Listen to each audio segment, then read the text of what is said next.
Hello everyone, welcome to my YouTube channel. इस video में हम करने वाले हैं क्लास 6 के बच्चों के लिए उनकी वर्कशीट नंबर 36 जो कि पढ़ते हैं।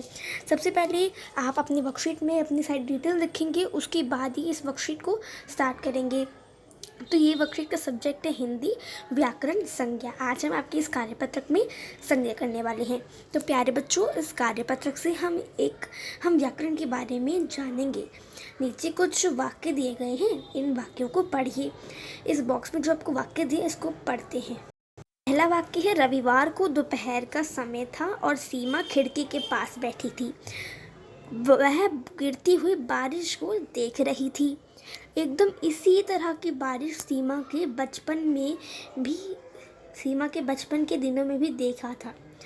तो अब आपको बोला है कि इन वाक्यों में इन वाक्यों में रंगीन एवं रेखांकित शब्द किसी न किसी के नाम को व्यक्त कर रहे हैं। जैसे रविवार। अब रविवार क्या होगा? देखो, रविवार आपको यहाँ पे दिखा रखा है। रविवार क्या है? रविवार आपका हो गया कोई एक दिन का नाम। क्या हो गया? रविवार। अब खिड़की देखो, यहाँ पे खिड़की दिखा रखी है ना, खिड़की। तो खिड़की एक वस्तु का नाम। बारिश क्या है? बारिश एक मौसम का नाम। ठीक है। बचपन क्या हो गया? बचपन एक अवस्था का नाम। ओके। अब पढ़ते हैं। अर्थात किसी वस्तु, व्यक्ति, स्थान, भाव एवं अवस्था के नाम को संज्ञा कहते हैं। ठीक है। संज्ञा के 3 भेद होते हैं: व्यक्तिवाचक संज्ञा, जातिवाचक संज्ञा एवं भाववाचक संज्ञा। ठीक है। व्यक्तिवाचक संज्ञा क्या होती है? एवं संज्ञा शब्द जो किसी विशेष वस्तु, व्यक्ति अथवा स्थान की नाम का बोध कराते हैं, उन्हें हम व्यक्तिवाचक संज्ञा कहते हैं। ठीक है। जैसे कि आपको सेंटेंस दे रखा है, राम ने रावण को मारा। तो अब इसमें राम और रावण किसी व्यक्ति के नाम है, तो ये व्यक्तिवाचक संज्ञा होगी।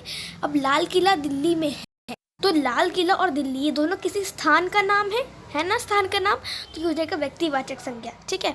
अब जातिवाचक संज्ञा, वे संज्ञा शब्द जो किसी जाति का बोध कराते हैं, उन्हें जातिवाचक संज्ञा कहा जाता है। जैसे आज का युवक कल का नेता है। आज युवक और नेता। अब युवक तो बहुत सारे युवक के, नेता बहुत सारे, हम पता नहीं कौन सा है, लेकिन है कोई। इस तरह से शेर झुंड में नहीं रहता। ठीक है।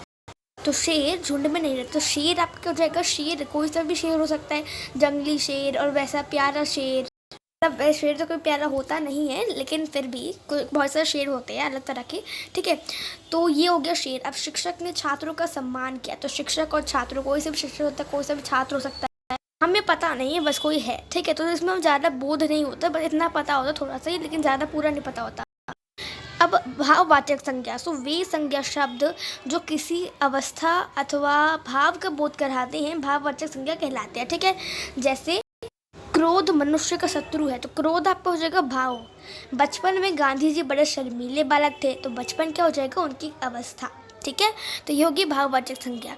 अब पढ़ते हैं, निम्नलिखित वाक्यों में संज्ञा शब्दों को छांट कर उनका भेद भी लिखिए। तो चलिए करते हैं। गांधी जी का जन्म पोरबंदर में हुआ। तो गांधी जी हो गए और पोरबंदर। तो ये क्या हो गया? गांधी जी, आप यहाँ पे जी लगा लीजिएगा। ठीक है। तो गांधी जी और पोरबंदर, तो व्यक्तिवाचक संज्ञा, यानी कि गांधी जी किसी व्यक्ति का नाम है और पोरबंदर के स्थान का नाम है। तो बस यही डिफरेंस, लेकिन व्यक्तिवाचक संज्ञा है। अब ताजमहल आगरा में, तो ताजमहल और आगरा किसी स्थान के नाम है, यानी व्यक्तिवाचक संज्ञा हो जाएंगे। ठीक है। अब मोहन को गुस्सा आया, तो मोहन व्यक्तिवाचक संज्ञा, और गुस्सा यानी कोई भाव है, तो भाववाचक संज्ञा। सच बोलो, तो सदा सच, मतलब कि सच जो है एक भाव है, सच कि सच बोलो, तो ये भाववाचक संज्ञा हो जाएगा। ठीक है। ऐसी वह बुढ़ापे से दुखी है, वो बुढ़ापे से दुखी है। तो बुढ़ापे और दुखी दोनों क्या हो गए? एक मतलब तो बुढ़ापा एक अवस्था होगी और दुखी एक भाव हो गया, तो भाववाचक संज्ञा में आएंगे। इन सभी आंसर को अपने नोटबुक में अच्छे से ध्यान से नोट कर लेंगे। मैंने आपको लिखवा दी। ठीक है। आगे बढ़ते हैं। आगे हमारा इस वर्कशीट में कुछ भी नहीं है, तो हमारी वर्कशीट खत्म हो जाती है। होपफुली वीडियो पसंद आई होगी। लाइक करिए, शेयर करिए, चैनल को सब्सक्राइब करिए, बेल आइकन दबा दीजिए। मिलता है अगली वीडियो। तब तक के लिए bye bye. So next time, stay home, stay, thanks for watching, have a nice day.